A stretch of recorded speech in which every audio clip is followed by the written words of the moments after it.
Okay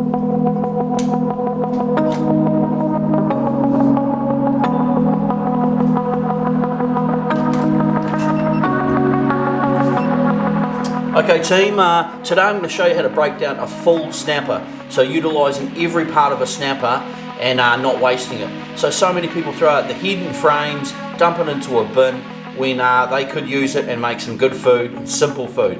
I'm no super master chef, by all means I'm a terrible cook. So today I'm just going to show you a couple of really easy ways to prepare and make some food and utilise a whole snapper.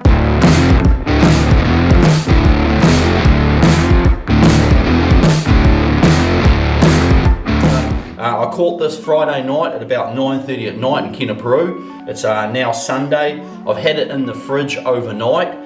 Talking to a chef mate, Dan, he reckons if you leave them overnight on salt ice in the fridge, they actually set a lot better. Okay, so with this snapper here, I've actually scaled it already and gutted it. I will show you in the future actually a video on all the gut parts that you can eat, like the heart, the liver, and also the roe. So you can smoke them or fry them. But for today's purposes, I'm just going to show you how to fully break down a snapper. Rightio, so to start with, just filleting. I'm using a knife cut knife. I've used lots of knives, this one doesn't rust. I'm not a knife sharpener, so I like to use an electric sharpener, dare I say it. But I've got a $39 electric sharpener. It sharpens all my Black Magic bait knives, these knives as well. They say it loses the blade after a while, but I've not really had an issue with it, and I can't sharpen with a stone, so there I said it. So when you're filleting, you want to get the start up just inside of the side fin there, come down, and if you head your knife or angle your knife towards the tail, you'll actually hit a smooth spot. And you'll be able to run your knife all the way down to the tail. And then you've got to go through, right through the side and out. And you want to make sure you leave right down the bottom end. There's not much meat on there, but you'll need that to get the skin off. And then what you're going to do is just slowly hack away up, bring your knife back up towards the head, and up there. And then on the other side, I just like to run the knife down and come up, right up to the start of the gut cavity, and then on the inside here you can feel those hard ribs there, or the spine. You're going to come up on an angle and right up towards the head, and then from there you're going to come down. I'll come under that fin with the knife and then just make my way down. So there is one fillet. The one thing also to do is wash the fish down. So wash down with fresh water outside before you start filleting. Get rid of all that slime, leftover scales, and all those bits and pieces. Right, the same on the other side. Start under that side fin. Right up there towards the head, get all that meat out, and then aiming the knife down towards the tail.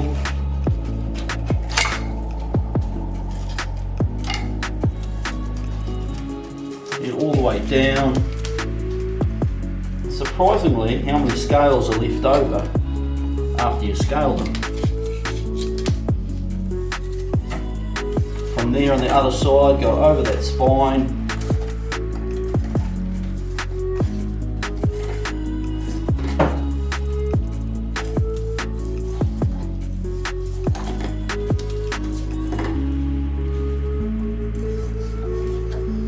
Now the beauty of this, because we're not wasting any of the fish, doesn't matter if you've got meat left on there, that's actually going to suit well. Because what we're going to do with the head and frame is we're going to make a seafood chowder. Right, so all the way along there, and then there, bring your knife up on an angle, and then under that fin there, and make your way down over the top of those ribs. And I'll be the first to admit that I am no legendary filleter. Still feel a few scales on there. That's the sides. Right, so the next thing removing the head from the spine, and you're going to use all these wings. We want to use all those wings. So there's a little, if you spin that side to side, there's a little notch there. So if you run your knife in there and up towards the head, you'll separate those wings. So you can just see it there if you spin it, right there. There you go, crack that, head up, and then that's your wings. So I'll take them off. Whoa, watch that. Don't drop your knife.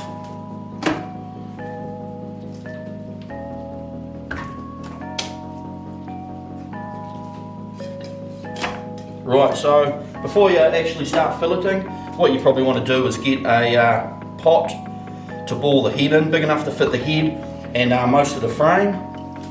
Okay, from there all you have to do is crack the head, and that should come apart quite easily.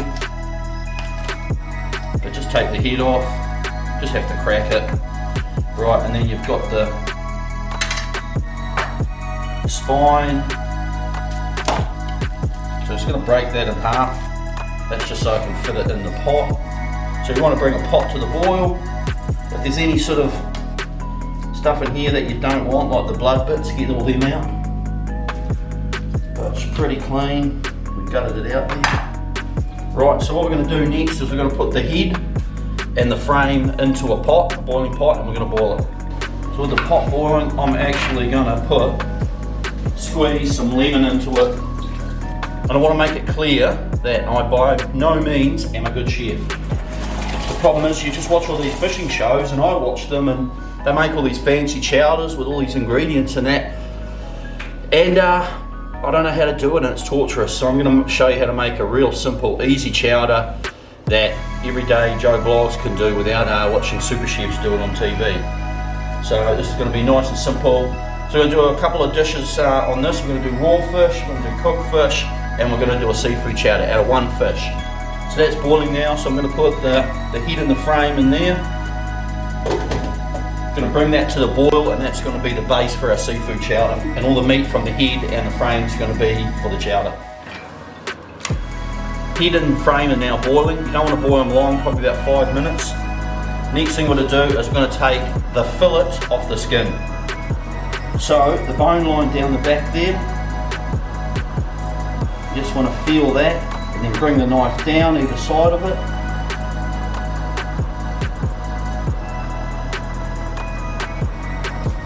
Okay, from the tail end, you're going to pull the skin, hold the skin, get a good grip, but you're going to sort of aim the knife upwards. That way, you should be able to run through that fillet. Right, so there you got one fillet, and there you've got the other. So that skin there, we're just going to stick aside in the meantime, but there is one nice fillet. So if you don't like that strong fish taste, that's those blood bits. The blood bits down the side here, so you can actually chop them off and discard them. That gives it that super strong fish taste. That, or you can also add them to your seafood chowder broth if you want to.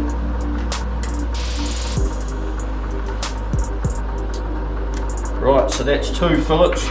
Also a good thing to do is clean off your bait board or your fish filleting board between fish. Now the skin. So we scaled the skin. The next thing we want to do is chop off any of this excessive fillet that we have missed. It's quite a delicate procedure. Quite messy. Same thing there. You're going to want to get rid of those bones because they go right out to the edge of the skin.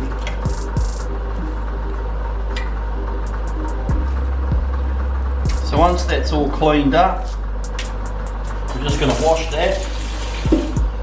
the skin, and then we're just going to dry it off. So with some paper towels.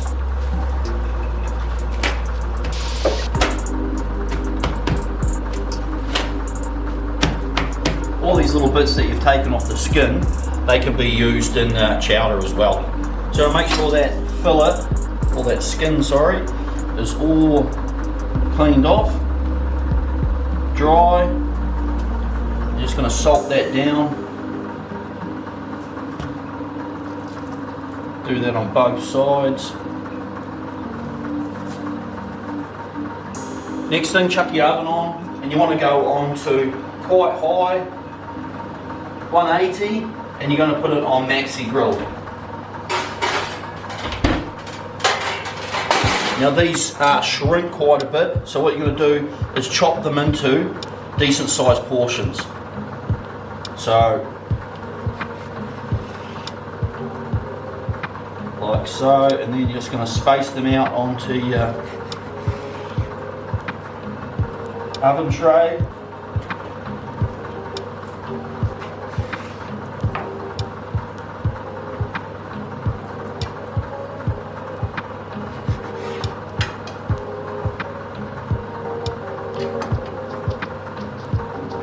So that's all sorted.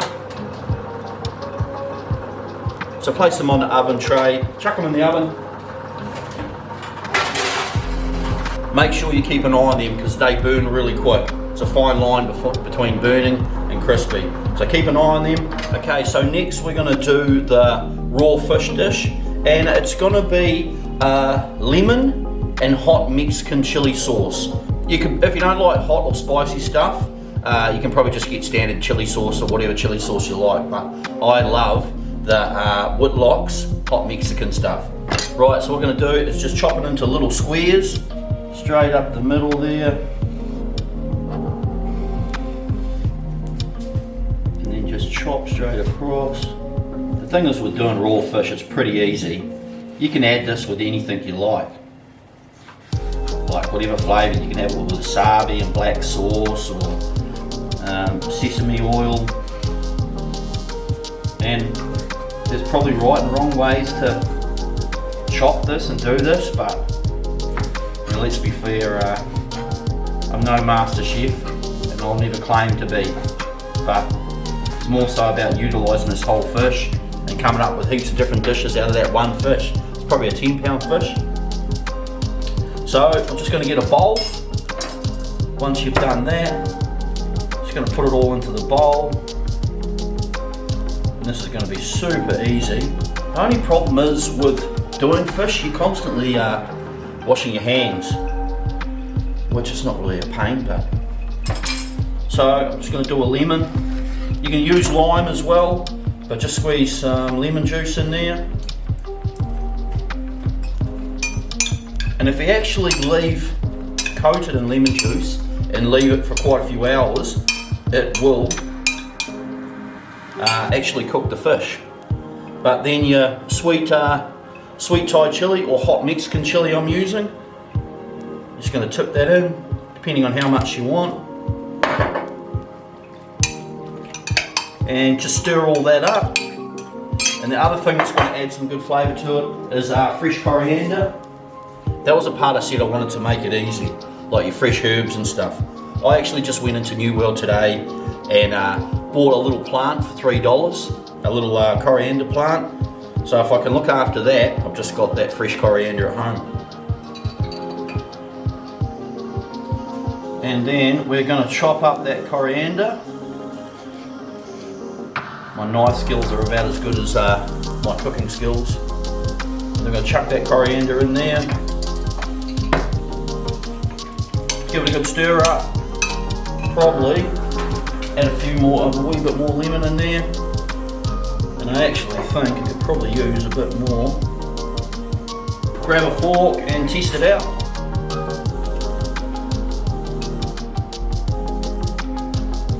Yeah, that's pretty good actually. That's probably one of the easiest raw fish dishes you could ever do. A bit of lemon juice or lime, a sweet Thai chili, I'm using hot chili, and some fresh coriander. Probably add some salt and pepper in there, but that's nice and easy. So that's one dish you can use with your snapper. Checking on the fish skins, they've still got a long way to go, but you need to keep a good eye on them. And they come along quite good. Keep them in there for about another 5-10 minutes. until they're real crunchy. One fillet and the skin. We've made a raw fish dish, a hot chili one. Now the second side, what we're going to do is have the skin on, and we're going to do crispy skin snapper. So all you're going to do is run your knife down one side of that spine, or those bones, just feel where the bones are, and the same on the other side. Run your knife down, and we should be able to just remove that hole. Skin's always quite tough. Rightio, so you flip that over, and we've got the skin on there. So we'll just chop that into size bits we want. And this is all personal too. By no means, like I said before, am I any professional chef or have any skills at cooking whatsoever. But I just wanted to show you that that whole frame of this fish can be utilised, and you can do heaps of different dishes with it. Instead of throwing them or discarding them into the mingy old rubbish bin down the Port Nelson. Right, so same thing there. All your fish scraps and all the little bits we're going to use in the chowder, so don't throw any of them out. But we'll cut all them up, and so they can be used. Just pan fried like that, cooked in the oven with a bit of flour and a bit of butter, anything like that. So that's the other side. What we're going to do now is get a pot and take the head and frame out, and we're going to make a seafood chowder out of that. Right, so we'll grab the pot. So out of one fish, you can make so many different dishes for your family and friends that they won't get sick of the fish. That's if you do get sick of fish. So this part here can be quite messy, but you can see all that fish on all those bones and that there.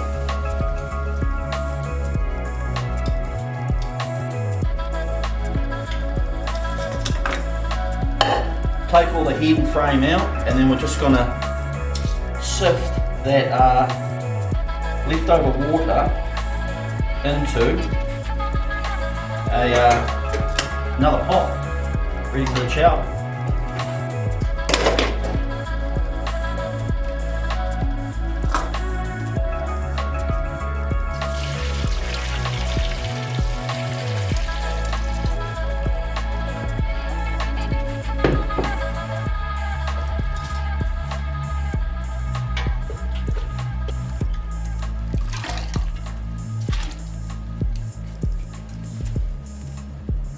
Next I'm going to do is we're going to strip all the meat off the head and the frame and put it into a bowl, get ready for the chowder.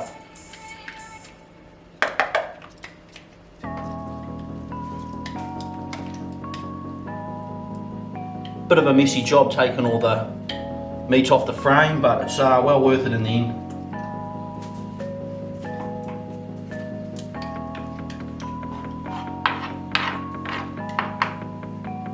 Next thing, we're going to do the seafood chowder. You can put in a chowder whatever you like. I just put whatever I've got.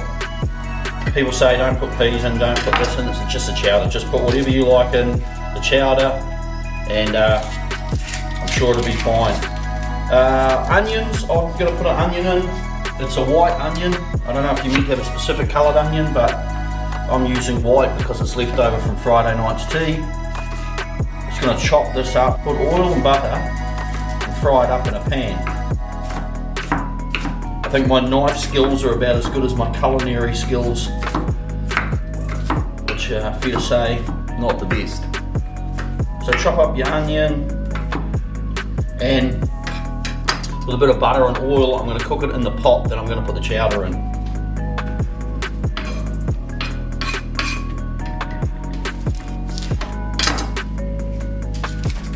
But put a slab of butter in there, a bit of oil, and just got to brown up these onions.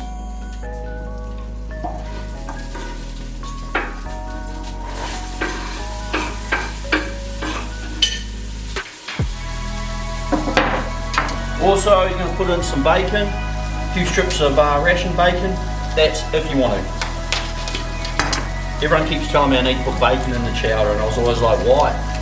So I thought for once, I'm going to put some bacon in the chowder.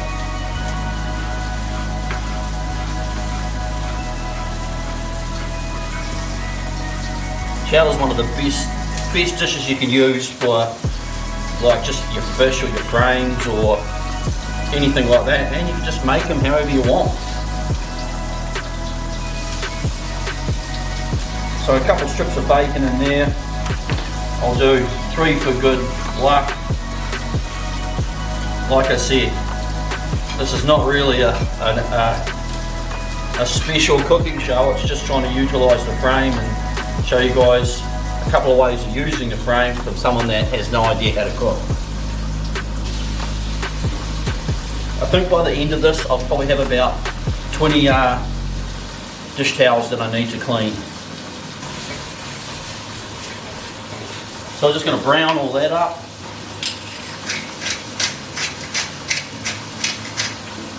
Chuck in a bit of pepper with that as well.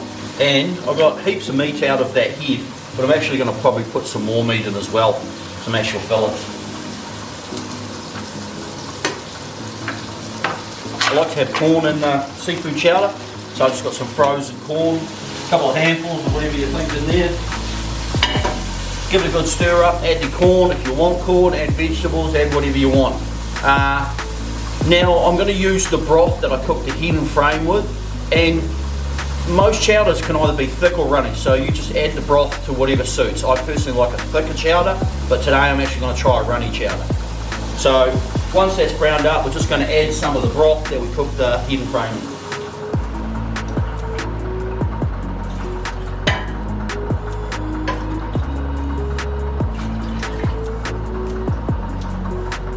Gonna make this chowder runny as. Also, I've got some fresh mussels off a mate, so I'm going to chop up some mussels and put them in as well. But I chopped up some more fresh fish, and I'm going to chuck that in now. So I ended up putting 3 cups of broth in. I guess at the end you can just add more to suit whatever texture you want it. Texture or thickness. I'm just going to chop these mussels in half. Some of them still have the tongue in, so I'll get rid of them. What I'm going to do is chop up some of these mussels real fine, just to get that mussel flavour right through. Actually pretending like I know what I'm talking about, but I don't. I just think cooking shouldn't be as technical as everyone makes it out to be. Right, we're going to add those mussels to the chowder. Going to add the snapper head and frame meat in.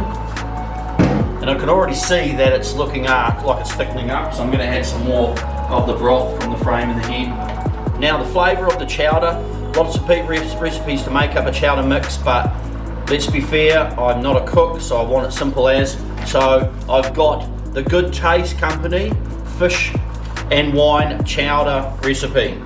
So this stuff here, all you have to do is tip this in a pot, add whatever seafood you want, some cream, some milk, some broth, whatever, and you can make awesome chowders. It's got all the mix and everything in there already. So this is an easy way to make a chowder. Right, so I'm going to add this into the broth in the pot now. Give it a good stir up.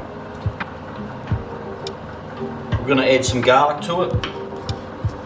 Just chop up the garlic fine.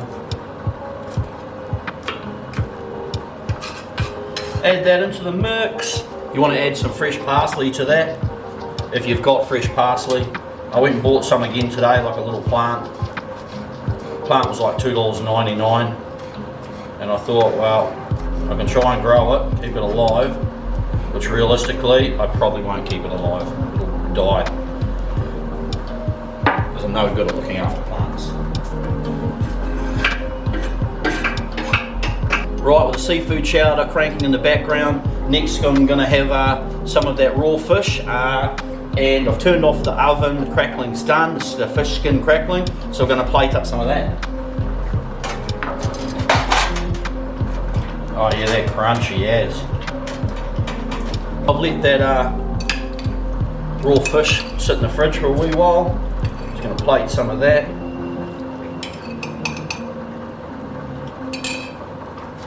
Then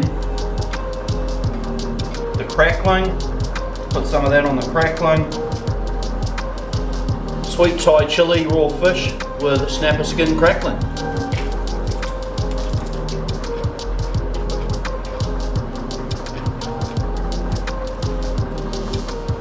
That's exceptional. You've got all the fat in the skin here, and you can just taste all that fat from the snapper. Yeah.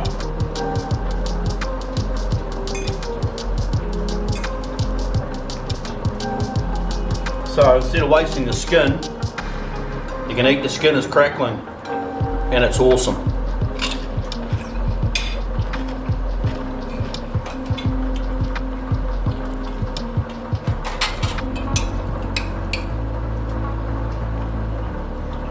Last thing we're going to add to the chowder is some cream.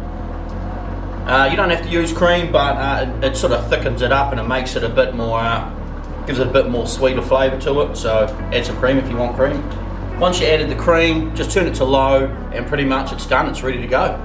Okay team, so hopefully now that might inspire you not to waste any part of the snapper and keep the hidden frames and use all of it. Like I said, I'm no master chef and have very little cooking skills, but even I can make some really good dishes and really simple dishes with very little skill. So hopefully that helps you out and you won't waste those frames. But thanks for watching, and I'll see you next time on the vlog.